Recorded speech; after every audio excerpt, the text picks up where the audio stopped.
Okay, let's try to make it look less boxy and start rounding it out a little bit more. So what I'm going to do is I'm going to go to my insert edge loop, and right here you can see that on the legs they're a cube. Okay, they're four-sided. Same with the arm, it's four-sided. So we're not able to make it round. We need a minimum of 6 sides, but I'm going to have actually 8 sides to make it so I can make it more cylindrical. To do that, I'm going to go ahead and put an edge loop down the center right here. And you'll notice that when I click on it, it goes all the way around the character, and it should, okay? If it stops anywhere, that's an indication that something's wrong with your geometry, and you might have to kind of stop and correct it. And the other loop I want is right here, okay, on the center of this side. And now that, again, goes all the way around the character.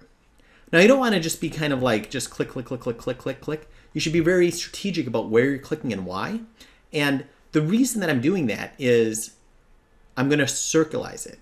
So I'm going to click out of this tool. So I'm now with my normal arrow, and I'm going to right click, go to edge. Now I'm going to use something called circularize. Okay, so I'm going to go to edit mesh, again in the modeling menu set, and I'm going to hold down Control Shift, click on that, and now you can see I added that to the shelf.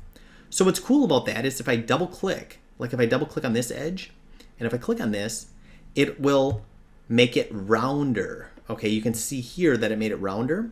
And if I look at this, like here, I can see that it made it a little bit too wide. So I'm just gonna hit my scale. I'm gonna scale this smaller. Okay, and actually, I'm not really liking what it's doing there. I don't want it to kind of right here just kind of get screwed up. So I'm just going to undo that a little bit. Actually that looks good, but I don't think it's circularized.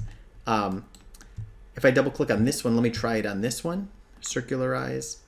And now if I scale this a little bit smaller, that's what I want. I want to keep it nice and separated from that one. Okay, I'll double click on this one. I'll hit circularize. And again, if I can scale it, yeah. See, I feel like when it crosses, it's getting confused when it crosses the center line. So I feel like I'm going to undo that. Maybe what I'll try is this. If I double click on this, double click on this one, move it over to the side, circularize, and then move it back. I know that's kind of weird. And then I can kind of scale it down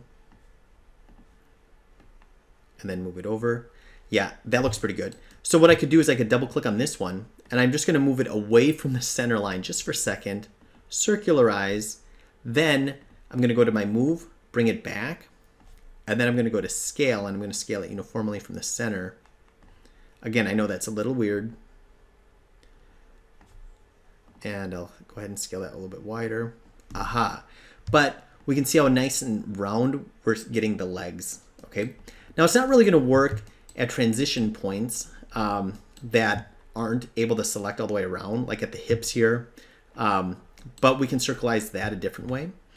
And if I click on this, let me try to click on this one here, we'll see what happens. So if I double click on the waistline, and if I go to circularize, you can see that it kind of gets twisted, okay? But anytime we use one of these tools, this pop-up appears. And as long as I don't click on anything, I can adjust the pop-up, and I'm going to click on the word twist, and I'm going to slide it to the left or right, and you can see that I'm untwisting it. And I want to make sure that my center line becomes really nice and clean. So I don't really care what number it gets to, I just want to make sure that it's nice and clean that way. And now I can see that it looks good from the front, and if I look at it from the side, I may need to go in with my scale and scale it like that. Okay, cool. And I can see that that circularized that. Now I'm not able to circularize the arm yet because again it only has 4. So what I'm going to do is I'm going to go in with my insert edge loop. I'm going to put an edge loop down the center like this way. And I can see that it already has the edge loop from the other one because that was from the leg that came all the way through. So now what I can do is I can right click. I want to be in select mode. Right click, go to edge, and I'm going to double click on this elbow and hit circularize. And then if I need to scale it, I can come here to scale, And I could just kind of make it scale a little bit like that. Ah, yeah, that looks good. Here's kind of a cool trick. For this part, I can right click, go to face, and I can click on this. Now be very careful. See if I select this face, and if I hold down shift, depending on where I am, if it says extrude, do not click because that will screw everything up. It'll actually extrude a face.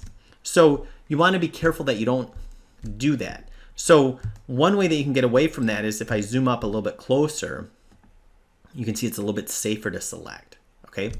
Now, if I select these and click on circle eyes, aha, now that looks kind of cool. Okay. And now I can see that it looks a little bit wider here. So I think what I might do, right click, go to vertex, drag over all of these vertices, go to my scale, and maybe scale it with the red one, and then scale it with the green one, scale it with the red one. Aha, that looks good. Yes. And now if I put in other edge loops on the arm, so for example, if I go to the front view, I can go here, I can hit insert edge loop right here at the widest part. And I can see that because it was already kind of more of a cylindrical value, I feel like it's doing a better job. Now I can go here with scale and I can just, whoa. If it starts to scale like I see, I have that edge selected, and if I start to scale and it starts to scale the whole thing, I can just click off of it, double click on the edge again, and now I should be able to scale just that area that I want. Yeah, there we go. And now I can scale it this way like that. Excellent. Okay. Again, move that into place. And then maybe I do that up here at the bicep as well. So if I click on this, I'm gonna, again, go ahead and rotate just a little bit and then scale.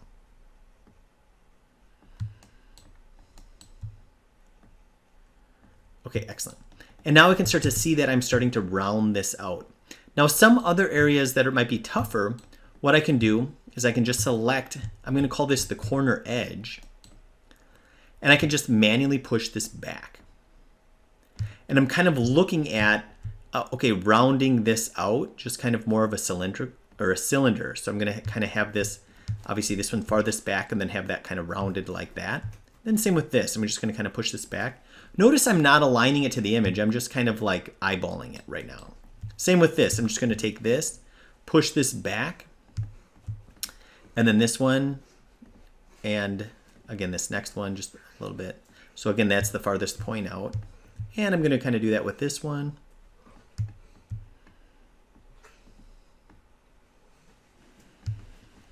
Okay.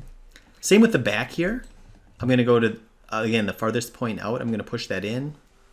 And I'm looking at just at this line right here. And get kind of a nice cylindrical curve.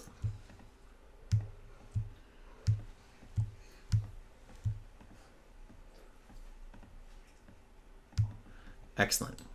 Okay. Maybe even up here, I'll do the same.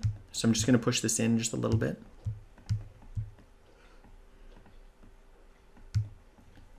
Okay, great. And up here, maybe here.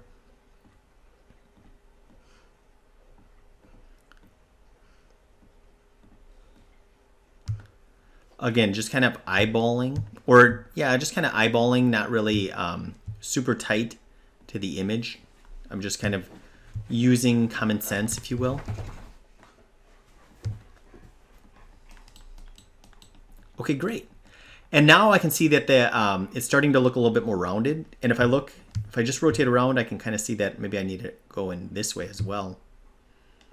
Same with this. Okay, great. Same with here and here.